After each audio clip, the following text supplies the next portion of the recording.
j'espère que vous êtes tous très bien, que vous êtes en pleine forme. Comme vous l'aurez vu dans le titre de cette facecam, je vais vous parler de ma dépression qui est toujours présente, n'est-ce pas, qui a commencé, je veux dire, elle a commencé il y a à peu près une vingtaine d'années d'ici, et elle s'était interrompue, ça allait mieux, et puis elle a repris il y a maintenant quelques mois. Donc voilà.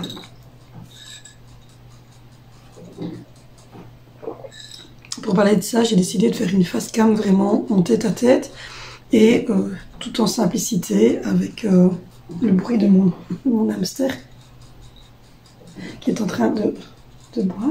Petit loulou qui est en train de boire derrière moi. Mon bébé qui fait dodo. Et je suis actuellement à mon bureau. J'ai fait un petit thé Marrakech dolce gusto. Et donc je vais vous parler de cette dépression. Cette dépression, elle a commencé il y a une vingtaine d'années, d'ici en 2001, le 13 janvier 2001 exactement. J'ai perdu mon premier fiancé à 4 mois du mariage. J'avais à peu près 21 ans. Donc voilà, j'allais avoir 21 ans. Et on venait d'acheter une maison, donc on était au tout début de notre vie. Pour faire simple, pour faire rapide, il s'est tué dans un accident de voiture le 13 janvier dans la nuit. Et après cette journée, enfin cette nuit, c'était une descente aux enfers pour moi. Les gens autour de moi pensaient que, comme tout décès, ça allait passer, que j'allais réussir à remonter. Même mon médecin traitant de l'époque a dit « Oh non, il n'y a pas besoin de suivi psychologique ni rien. » Enfin, ça va être comme, voilà, j'avais perdu mes grands-parents, j'avais perdu un oncle, j'avais déjà perdu, voilà, deux, trois personnes avant. Et pour tout le monde, j'allais passer sur ce décès comme je suis passée sur les autres décès assez rapidement. J'ai fait mon deuil très lentement. Il a fallu 10 ans pour dire que j'ai fait le deuil. Alors c'est compliqué parce que là on parle d'un jeune homme, on parle de quelqu'un qui était en début de vie, on parle d'un accident, on ne parle pas d'une longue maladie ou de vieillesse, non, on parle d'un accident, ça se coupe très vite, c'est pas comme si on avait une grand-mère qui a 90 ans et qui meurt sa belle mort, on va dire, ou qui meurt d'une maladie, mais dans un âge assez respectueux. Là, on parle d'un jeune homme de 20 ans, enfin de 23 ans, qui meurt subitement, alors qu'il y avait quand même assez bien de projets. Heureusement pour moi, il n'y avait pas d'enfant et j'étais pas enceinte quand il est décédé, donc ça m'a quand même retiré, je veux dire, un truc assez important au niveau de ça. J'ai eu du mal à passer dessus parce que déjà à l'époque j'étais pas bien, hein, quand je me suis mis avec lui, j'étais pas bien, j'ai toujours été très dure avec moi, physiquement, voilà, j'étais ronde comme je le suis toujours. Donc voilà, j'étais ronde et je le suis d'ailleurs toujours. Je ne suis pas quelqu'un qui est finette, mais je le vivais très mal puisqu'on me faisait remarquer régulièrement que je n'étais pas justement très fine. Il faut savoir que dans les années 90-2000, à l'époque, c'était des effigies qui étaient très très fines. On parle d'une époque où il y avait des gens comme Donna Martin dans Beverly Hills, enfin toutes les jeunes filles qui faisaient des téléfilms, toutes les personnes comme qui jouaient dans Alerta Malibu, enfin, c'était des séries dans lesquelles tout le monde était filiforme et il aurait fallu ressembler à ces personnes-là pour être bien. Et moi, j'étais pas une de ces personnes, j'étais une personne assez ronde, j'ai toujours été un enfant un peu plus gros que la moyenne, même si, je vous dis honnêtement, je ne mange pas spécialement de bonbons à l'époque non plus, je mangeais tout à fait sainement, mais voilà, c'est comme ça. Ma maman n'est pas finette et on est un peu, voilà, un peu plus castard dans notre famille. Et à l'époque, on me faisait comprendre que j'étais pas finette, on me disait que voilà, j'étais grosse, que j'avais pris du poids, qu'il fallait que je fasse attention, qu'il fallait que je mange moins de ceci, que je mange moins de cela, que... Enfin, voilà, j'étais un peu sur la corde raide tout le temps. J'avais pas une bonne... j'étais pas comment dire, j'avais pas une bonne image de moi. Et en plus, j'avais pas une entente très fusionnelle avec ma maman ou avec mon papa. J'étais plutôt tout le temps en conflit avec eux. J'avais pas spécialement d'amis, pas d'amis du tout. D'ailleurs, en sortant de Marieto, j'ai jamais plus d'amis ou d'amis. J'étais quelqu'un de pas bien, de très renfermé sur moi. J'étais comme maintenant, je suis pas quelqu'un qui se lie avec tout le monde et du coup quelques mois après le décès, je me suis remariée avec un copain que je connaissais depuis 5-6 ans. Évidemment, ce mariage n'a pas tenu, il a tenu 6 mois. Vous doutez bien que c'était un peu pansement, donc voilà. Et au final, je me suis, 3 ans après, en 2004, je me suis mise avec Dimitri. Et c'est là qu'on a commencé à se rendre compte, que Dimitri s'est rendu compte que j'avais un problème. Parce que déjà, je lui ai dit que je ne savais pas faire d'enfant, parce que j'avais essayé, j'étais jamais tombée enceinte, je prenais pas de pilule, rien du tout. Et j'étais jamais réglée, j'avais que des soucis de santé. Et il s'est dit, il faut d'abord peut-être faire un test et voir ce que tu as avant de dire que tu n'auras jamais d'enfant.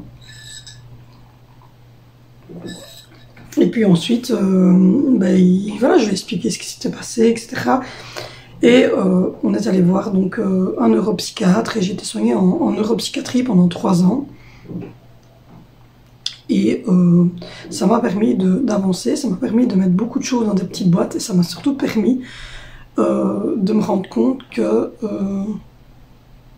je n'étais pas la seule responsable, que mon ressentiment que j'avais d'être un peu le canard boiteux de la famille était réel et que ça ne servait à rien en fait de se battre pour faire changer quelque chose puisque les personnes n'allaient de toute manière pas changer, c'était comme ça. Donc du coup, je me suis éloignée. Voilà, je me suis éloignée pendant plus de 10 ans. J'ai juste eu mon premier enfant là et je me suis dit qu'à ce moment-là, j'allais pouvoir partager vraiment ça avec ma maman et au final non parce que qu'il y avait quelqu'un d'autre et voilà, je peux pas en parler plus, je veux pas faire de mal aux gens donc je sais pas qui va regarder cette vidéo dans ma famille donc je pèse mes mots. Mais voilà, donc je suis partie pendant 11 ans. J'ai quitté carrément ma ville où je suis revenue, et d'ailleurs c'est ce qui a relancé ma dépression. Je suis partie carrément me mettre au vert sur les hauteurs de Bourrin. Pour ceux qui ne connaissent pas, c'est la frontière française et j'étais vraiment, voilà, j'étais dans les Ardennes, j'étais à 1h30 de route de tout le monde, j'étais dans un petit village paumé et voilà, j'ai fait ma petite vie là-bas pendant 11 ans, j'ai rencontré plein de gens super intéressants et j'ai vécu, franchement, j'étais très bien, très heureuse, on s'en foutait un petit peu les gens là-bas, ils sont pas comme ici, ils sont beaucoup moins stressés. On vit en extérieur quand il fait bon, on est tous dehors, on se promène avec nos chiens, avec nos enfants, on se dit bonjour, on parle 10 minutes dans la porte d'un, on remarche, on regarde les arbres, on dit bonjour à quelqu'un d'autre. On va dans un bois qui est là dans le village, on va jouer dans un jardin voisin, et puis on revient, et puis voilà, c'était toute une autre vie et c'était une vie qui me convenait moi. Malheureusement, quand j'ai découvert les problèmes d'Angie, je n'ai pas pu rester là-bas parce qu'Angie avait besoin d'une école spécialisée de type 4. Il n'y en avait pas dans la région et la seule qu'on nous proposait c'était sur une autre grosse ville, Libramont, et il aurait fallu qu'on déménage en fait vers cette grande ville-là. Mais mon mari, sur l'entrefaite, a signé son CDI avec une entreprise qui travaillait de ce côté-ci, donc qui travaillait avec une grosse entreprise d'électricité dans notre région dans laquelle on est revenu. Donc voilà, c'est compliqué de parler parce que je peux pas vous donner les noms vraiment des villes, etc. C'est une question de protection pour moi, donc j'espère que vous comprenez que je ne vais pas vous donner évidemment le nom de ma ville et que je ne vais pas vous dire voilà des choses, je vais pas vous dire ancrées, mais voilà. Vous aurez compris que voilà, j'avais dans cette ville-ci, j'avais déménagé pendant 11 ans pour me mettre au vert. J'ai eu Valentino, Zoé, Angelina là-bas. Malgré qu'on a eu des problèmes financiers, malgré qu'on n'était pas super riches, on vivait bien, on était heureux. Oui, c'est le terme, on était heureux. J'avais fait une croix, moi, sur tout ce côté de cette région. J'étais bien. Et puis, ben voilà, j'ai dû prendre une décision et on a décidé de revenir ici pour Angelina, pour son problème, parce qu'il y a une bonne école de type 4 qui se trouve pas loin d'ici. Et tout le monde m'a dit, oui, reviens, ta famille est ici, tu es là-bas, toute seule, si tu reviens ici, voilà. Et au final, je me suis fait couillonner puisque je vois personne de toute manière, j'ai de contact avec personne, je suis ici toute seule toute la journée, je vois personne. Ça fait maintenant la 3e année que j'entame ici et je suis seule. Je n'ai jamais d'ailleurs été aussi seule de toute ma vie, je pense, et c'est dur. C'est dur parce que tout revient en mémoire. Déjà, tout ce que j'ai vécu, je n'ai aucun bon souvenir dans cette ville. J'y ai vécu toute ma vie, mais j'y sortais pas. Donc c'est pas moi qui allais venir faire le carnaval de cette ville, qui va aller au Fedoloni, qui va aller sur le marché. C'est pas moi. Je fais aucune festivité dans cette ville. Même quand je sortais adolescente, je prenais le train, j'allais dans la ville d'à côté. Donc voilà, pourquoi pas aller vivre dans la ville d'à côté? Question que je me pose, royalement. Donc voilà, mes enfants ont leur école ici, mais bon, ils pourraient prendre le bus. Hein. Ils auraient, quand on va déménager, en fait, le plus grand aura 14 ans, le plus suivant aura 13 ans, la suivante aura... elle va avoir 10 ans, elle aura presque 11 ans quand on va déménager. Le grand aura passé ses 14 ans bien fait, l'autre aura 13 ans. Donc on pourrait effectivement aller dans la ville d'à côté. C'est une question qu'on se pose royalement. En tout cas, je suis donc seule face à beaucoup de choses. Les gens pensent que parce que je n'en parle pas sur les réseaux sociaux, parce que je m'affiche pas, parce que je montre pas des images de moi malheureuses, ou parce que je ne dis pas ouvertement que je ne vais pas bien, les gens pensent que je vais bien, que je suis bien. C'est pas vrai. Voilà, je rassure tout le monde. C'est une image qu'on se donne. Moi et mon mari, on n'est pas heureux. Donc, mais mon mari non plus. Voilà, mon mari non plus. On n'est pas heureux. Alors, on est très heureux ensemble, on s'aime, on est très heureux dans notre couple et dans notre famille en global, avec mes enfants, etc. Il n'y a pas de souci. Ça ne me dérange pas, m'occuper de mes enfants, etc. Au contraire. Donc, c'est pas une dépression postpartum, c'est pas un burn-out familial, parce que tout le monde fait... quand les enfants sont là, je m'occupe d'eux sans souci et ça ne me pose aucun problème de m'occuper d'eux. Mais par contre, je me sens pas bien. Dans cet endroit, je me sens pas bien. Vous allez me dire, j'ai une très jolie petite maison, il n'y a rien d'horrible. Mais je me sens pas bien. Voilà, je me sens pas bien ici. Je me sens pas bien du tout. J'ai pas envie de sortir. Je vous l'ai dit, je déteste cette ville. Il n'y a que des cafés et des vendeurs de kebab. Il est 1h pile du soir.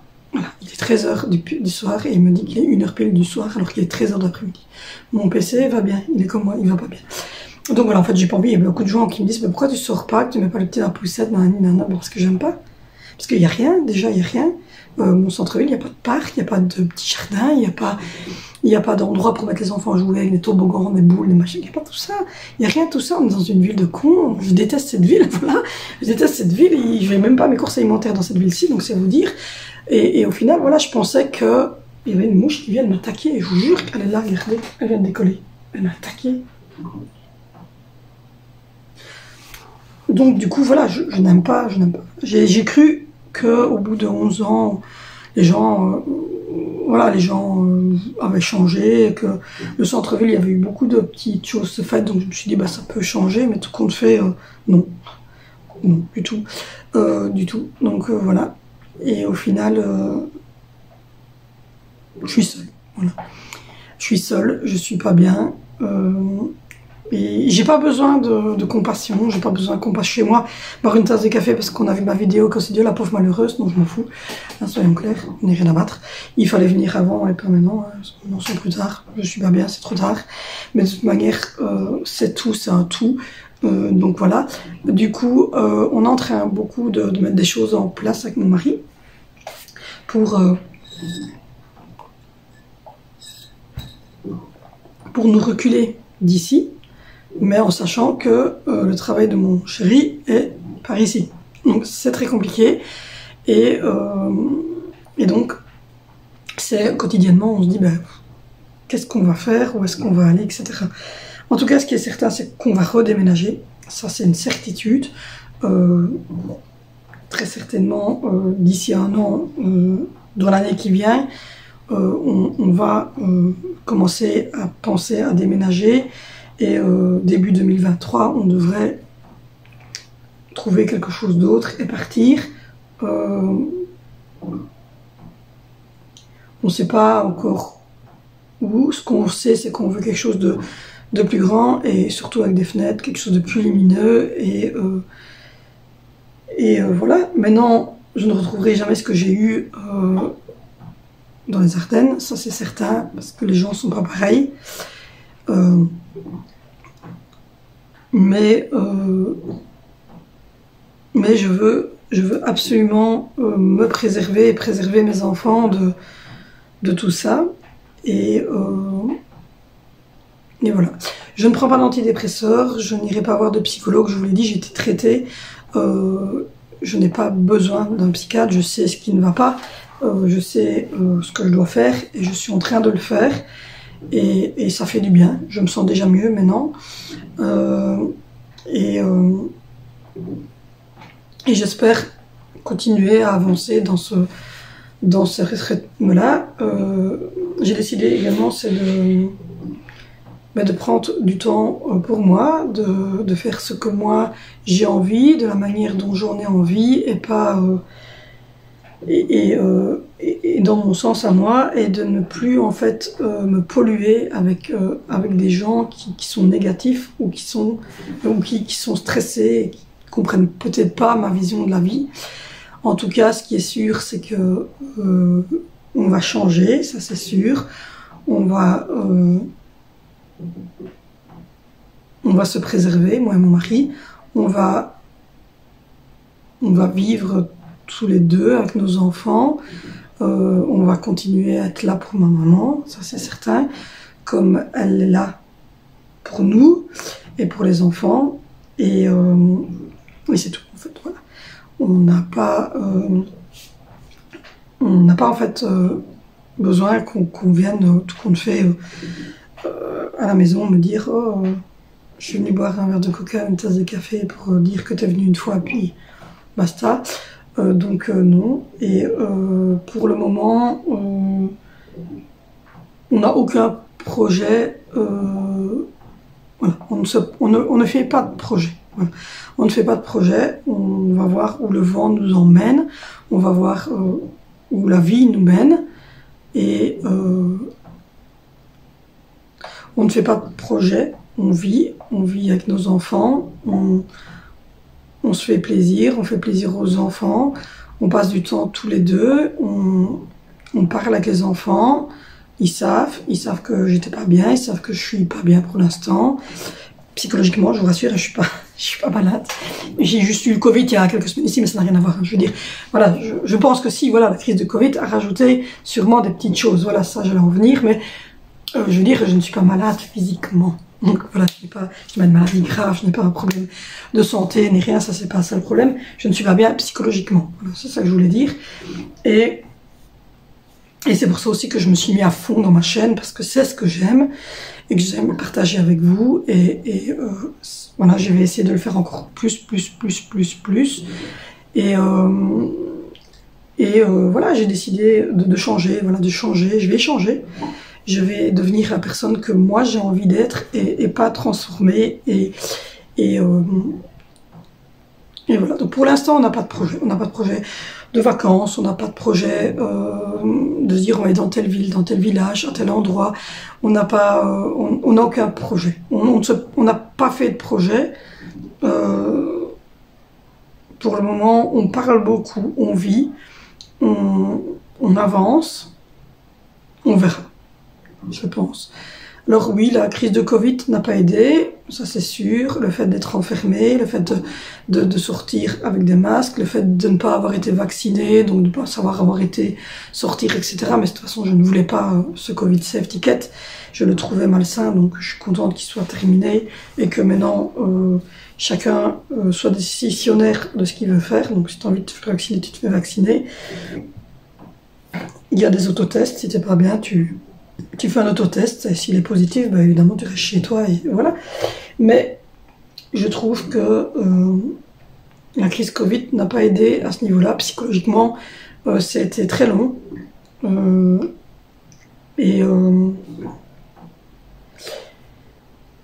Et comme je vous l'ai dit, le fait de se rendre compte que la chaise roulante d'Angelina ne rentrait pas dans notre voiture, que la poussette descendre ne rentre pas dans notre 7 places, toutes ces petites choses du quotidien viennent se regreffer à d'autres petites choses du quotidien, et cet amas de choses du quotidien finit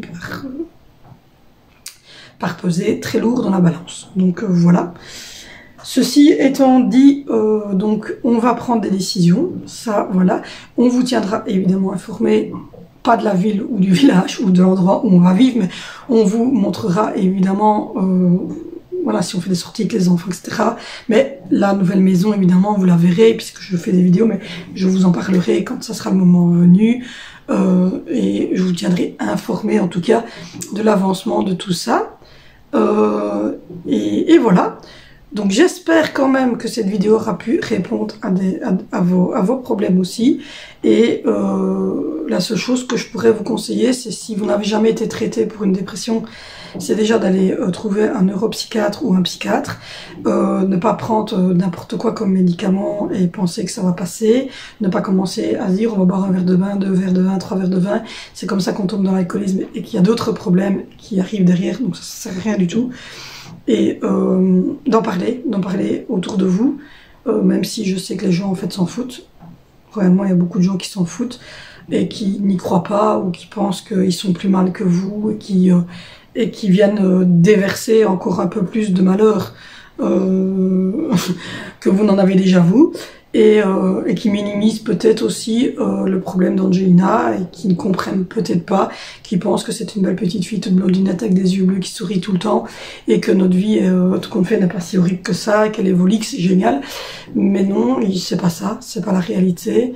La réalité est tout autre. Je vous ai fait une vidéo là-dessus, je vous fais un podcast là-dessus. Donc voilà, donc j'espère que cette facecam vous aidera. Je peux parler avec vous, évidemment. On peut peut-être s'entraider entre dépressifs.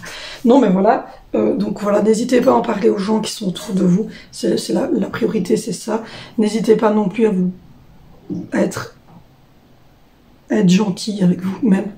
Voilà, à ne pas vous malmener, à ne pas vous obliger à faire des choses que vous n'avez pas envie de faire. N'hésitez pas non plus à vous défaire de certaines personnes, ou en tout cas à éviter de les fréquenter quotidiennement si ils sont néfastes pour vous. Et faites-vous aider par une personne qui est adaptée à ça. Et les psychiatres et les neuropsychiatres ne sont pas faits pour les gens qui sont fous. Non, ils sont faits pour les gens aussi comme nous. Donc voilà. Du coup, j'espère que cette vidéo, en tout cas cette petite facecam, vous aura éclairé, vous aura fait du bien. En tout cas, moi, ça m'a fait du bien de me livrer à vous. Je vous fais de gros bisous et on se retrouve demain sur cette chaîne pour une nouvelle vidéo. Bye!